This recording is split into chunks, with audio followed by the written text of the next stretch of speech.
అవకతవకలు పాల్పడ్డారో ఆ అధికారుల మీద చర్యలు తీసుకొని అదే విధంగా నైతిక బాధ్యత వహిస్తూ శ్రీ నారా లోకేష్ గారు విద్యాశాఖ మంత్రిగా ఉన్నారు కాబట్టి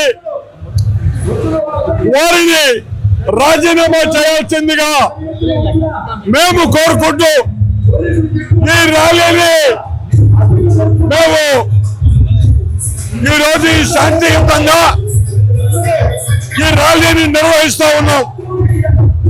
ఆన వెంకటరెడ్డి గారి విగ్రహం వద్ద నుంచి మరి అదే విధంగా అంబేద్కర్ బొమ్మ వరకు శాంతియుతంగా నిరసన ర్యాలీని నిర్వహించడానికి పోలీసు వారందరికీ కూడా అధికారులందరికీ కూడా అనుమతి కోసం మేము నిన్ననే పెట్టామండి. మరి ఈరోజు ఉదయం ర్యాలీలకు అనుమతి లేదు అని వారు చెప్తున్నారు. కానీ పార్టీ ఆదేశానుసారం నిరసన తెలిపేటటువంటి ప్రజాస్వామ్య విధానాలలో ఈ ర్యాలీ ఒకటి కనుక శాంతియుతంగానే మేము ఈ 1 కిలోమీటర్ ర్యాలీని మేము ఏర్పాటు చేయడం జరిగింది. మరి ప్రభుత్వ అధికారులు కానీ పోలీసు అధికారులు కానీ ప్రతి ఒక్కరు కూడా దయచేసి సహకరించండి. ఎందుకంటే ప్రజాస్వామ్యంలో ఇవి సర్వసాధారణం.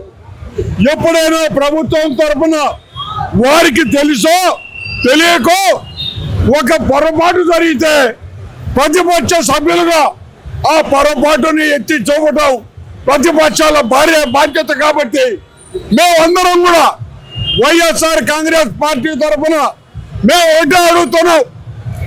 మేము డిఎస్సిని రద్దు చేయమని అడగల.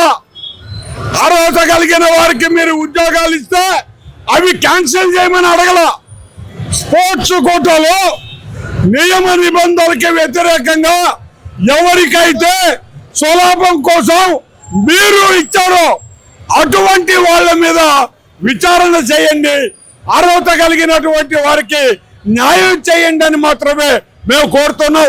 మరి ఈ కార్యక్రమాల్లో ప్రతి ఒక్కరు కూడా సహకరించి ఈ రోజు ర్యాలీకి వచ్చినటువంటి ప్రతి ఒక్క సోదరుడికి కృతజ్ఞతలు జరుపుతూ మొట్టమొదటిసారిగా మన నెల్లూరు జిల్లాలో క్యాన్సర్ సంబంధిత సంపూర్ణ వైద్య సేవలు ఇప్పుడు మన మెడికవర్ హాస్పిటల్ నందు అందుబాటులో. అత్యాధునిక సాంకేతిక పద్ధతులలో దక్షిణ భారతదేశపు మొదటి హాల్సియన్ రేడియేషన్ మిషన్ తో క్యాన్సర్ కు రేడియేషన్ చికిత్స, నిష్ణాతులైన వైద్య నిపుణులు, మెడికల్ సర్జికల్ రేడియేషన్ ఆంకాలజిస్టులు, న్యూక్లియర్ మెడిసిన్ ఫిజిషియన్ అన్ని వేళలా అందరికీ అందుబాటులో. అన్ని రకాల క్యాన్సర్ చికిత్సలను డాక్టర్ ఎన్టీఆర్ వైద్య సేవ పథకం ద్వారా నిర్వహించుతారు. మరిన్ని వివరాలకు 086135003551 ను సంప్రదించండి. Medicover cancer institute, NH5, Chintareddypalem cross road, Nellore.